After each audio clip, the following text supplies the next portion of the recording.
Human intuition is built on predictable rules. Drop a stone and gravity pulls it down. Throw a ball and it follows a clean, calculable arc. But zoom in far enough and those rules completely disintegrate. At the microscopic level, particles exist in multiple places at once, and reality itself alters the moment you try to measure it. This chaotic, deeply counterintuitive physics is what allows our modern technological world to exist. Everything from the microchips in our phones to global telecommunications relies on it. Yet the discovery of this microscopic realm didn't start with a particle collider. It started as a tiny, highly specific mathematical flaw in 19th century physics. The problem was known as black-body radiation, or the ultraviolet catastrophe. When physicists heated an object, classical equations predicted it should emit an infinite amount of high-frequency ultraviolet light. According to the accepted math of her time, a simple oven heating up should have instantly incinerated everything around it. Obviously, that wasn't happening in the real world. In 1900, the German physicist Max Planck found a mathematical fix. To make his equations match physical reality, he proposed what he thought was just a theoretical trick, the quantum hypothesis. He suggested that energy didn't flow in a smooth, continuous stream, but traveled in distinct, indivisible packets, which he called quanta. Planck's solution provided the correct math for the light bulb problem, but it required a universe that is granular and discrete, rather than continuous and predictable. This concept sat as a mathematical oddity until researchers confronted another bizarre anomaly, the photoelectric effect. When scientists shined light onto a metal plate, it ejected electrons. But increasing the brightness of the light didn't increase the energy of the ejected electrons. Only changing the color of the light did. If light was a continuous wave, this made no physical sense. Albert Einstein saw a way through the contradiction. In 1905, he took Planck's concept of energy packets, which Planck had applied only to the emission process, and applied it directly to the light itself. This diagram illustrates continuous light waves hitting a flat surface, but Einstein argued the light isn't acting as a wave here. It behaves as distinct, measurable particles, now called photons. Each photon carries a specific amount of energy, acting like a billiard ball that strikes an individual electron and knocks it away. This explanation solved the photoelectric effect perfectly, but it horrified the scientific establishment. Centuries of meticulous experiments, starting with Thomas Young's double-slit experiment, had conclusively proven that light was a wave. Einstein's math proved it was a particle. Both sets of experiments were correct. Light exhibits properties of a wave in some conditions and properties of a particle in others. The physical laws governing a single object can flip entirely depending on how it interacts with its environment.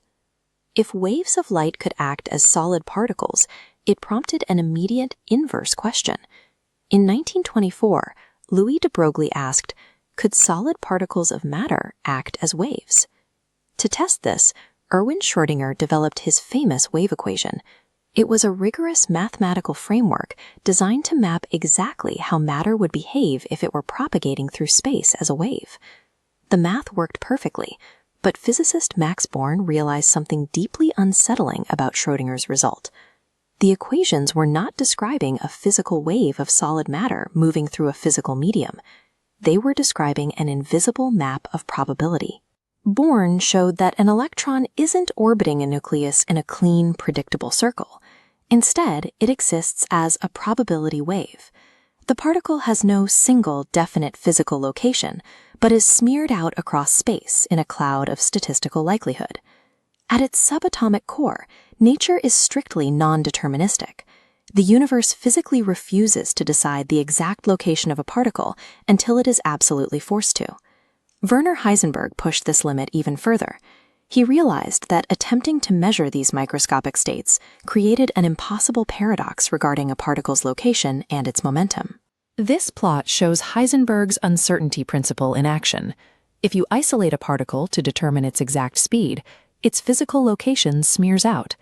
If you sharpen the data to pinpoint its exact physical location, its momentum vector blurs and spreads infinitely across the axis. As we shift this data to show a single wave packet, we see this is not a failure of our laboratory equipment. Squeezing the position peak mathematically forces the frequency, or momentum, to distort and scatter. It is a strict, undeniable limit on the amount of information that can exist in the universe at one time. Unobserved particles remain in what is called quantum superposition, existing in all possible states simultaneously. Only the physical act of measurement forces the system to choose a definite state, an event known as the collapse of the wave function. The very act of measurement defines the reality of the particle. The observer is no longer a passive entity looking at the universe through a glass window. The observer is an active participant in creating its final physical state.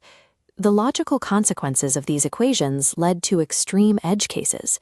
Through a process called quantum tunneling, a particle's probability wave can extend past a solid barrier. This means a particle can borrow energy to instantaneously jump through an otherwise impenetrable wall. Then came quantum entanglement. Two particles can interact in such a way that their probability waves become inextricably linked. Measure one and it collapses the state of the other instantaneously, even if they are separated by billions of light years, appearing to defy the cosmic speed limit of light. Einstein found these implications physically unacceptable. He believed there had to be hidden deterministic variables we simply couldn't see yet, famously dismissing the chaotic nature of entanglement as spooky action at a distance. This intellectual conflict reached its peak at the 1927 Solvay Conference. Here, the architects of classical physics clashed openly with the pioneers of the new quantum mechanics over these terrifying, counterintuitive rules. Despite the fierce objections of classical purists, decades of subsequent experiments confirmed the same truth. The horrifying, counterintuitive rules of the microscopic realm were proven to be the actual mechanics of the physical world. These invisible, probabilistic mechanics are abstract, but they are incredibly practical. The ability to manipulate this microscopic chaos is exactly what enables our solid, macroscopic world to function.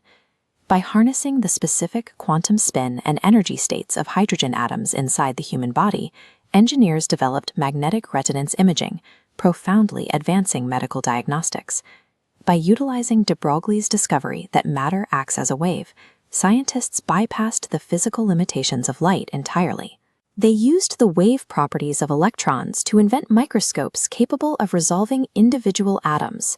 By precisely manipulating the quantum energy emissions of electrons, humanity created the laser, enabling the high-speed fiber optic networks that carry the majority of the world's data. By learning to engineer these probabilistic behaviors, scientists turned a set of confusing paradoxes into the technical foundation for modern computing, telecommunications, and medicine. Now we are scaling those laws up. The immediate frontier lies in quantum cryptography, securing data with the laws of physics themselves, and quantum computing.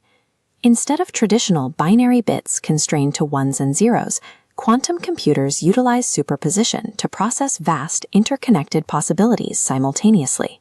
For certain specific calculations, they can outpace the most powerful classical supercomputers by exponential margins. What began as an isolated, unsolvable mathematical flaw regarding a glowing Victorian light bulb gradually exposed the basic rules governing the behavior of matter and light. The universe is infinitely more connected, chaotic, and mysterious than human intuition could ever perceive on its own, and we are only just beginning to decipher its true nature.